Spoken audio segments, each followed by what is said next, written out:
안녕하세요. 가설검증입니다.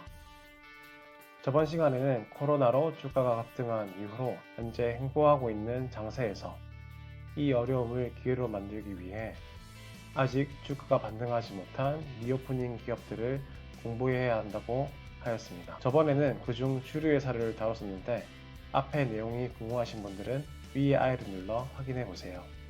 그리고 이번에는 항공 주식을 다뤄보려고 합니다. 한국의 대표적인 기업은 대한항공인데 코로나의 심각성이 떨어지면 항공회사의 주식이 오를 거라고 하는데 과연 그럴까?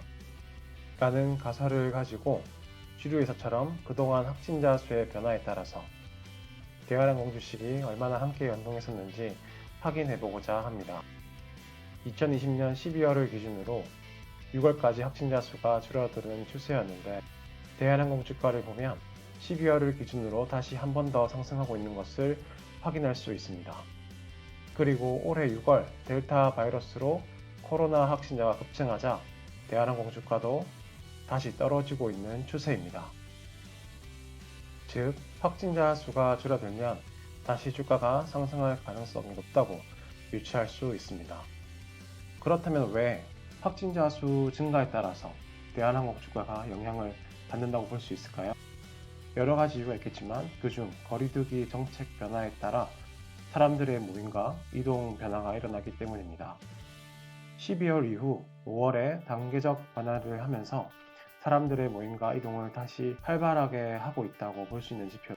제주도 관광객 수치를 삼아서 유추할 수도 있었습니다. 코로나 발생 전 2019년 5월 제주도 관광객 수는 총 130만 명이었다가 코로나 발생 후 2020년 5월 7만 명으로 절반가량 떨어지게 됩니다.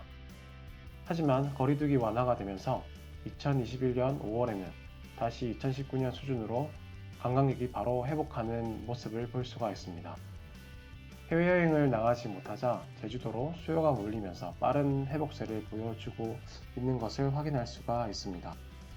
즉, 사람들은 현재 코로나의 심각성이 낮아지면 언제든 모임과 여행을 나갈 준비가 되어 있다는 것을 확인할 수 있는 것입니다. 그러면 해외여행 수가 늘어나면 대한항공에 얼마나 긍정적인 영향을 줄 수 있을까요? 대한항공 전자공시를 확인한 결과 2019년 대한항공 매출에서 항공운송이 차지하는 비율 47%로 50%에 육박하는 수준입니다. 항공운송에서도 국제선이 차지하는 비중은 70%로 많은 비중을 차지하고 있다고 볼 수 있습니다.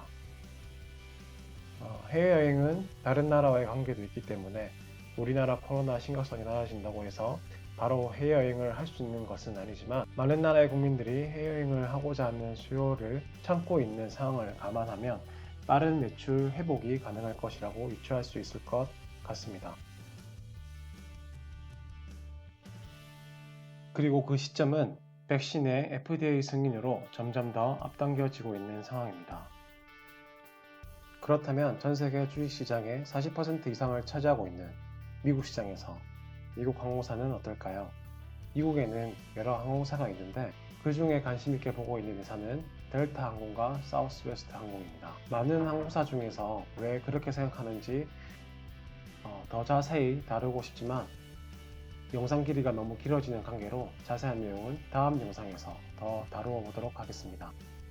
이 두 항공사의 주가 흐름은 아직 회복을 하지 못하고 있는 상황인데 두 항공사 모두 매출은 코로나 이전 수준으로 회복하고 있는 추세여서 코로나의 지속성에 대한 불확실성만 해소되면 가파르게 상승할 수 있을 것이라 생각합니다. 현재 화이자의 FDA 승인이 나 있는 상태이기 때문에 빠르게 회복할 수 있지 않을까 생각합니다. 오늘의 가설은 리오프닝 주식은 같은 이유로 주가가 하락해져 있는 상황이기 때문에 코로나 심각성에 영향을 주는 확진자 수와 백신 접종률에 따라 주가가 변동할 것으로 보고 있습니다. 다음 업로드 영상은 여러 미국 항공사들 중 왜 제가 델타 항공과 사우스웨스트 항공을 좋아하는지 설명하는 영상을 업로드 하도록 하겠습니다. 유용한 정보들을 공유해 드리기 위해 지속적으로 업데이트할 예정이니 투자에 유용한 정보를 놓치시지 않으시도록 구독과 알림 설정 부탁드립니다. 감사합니다.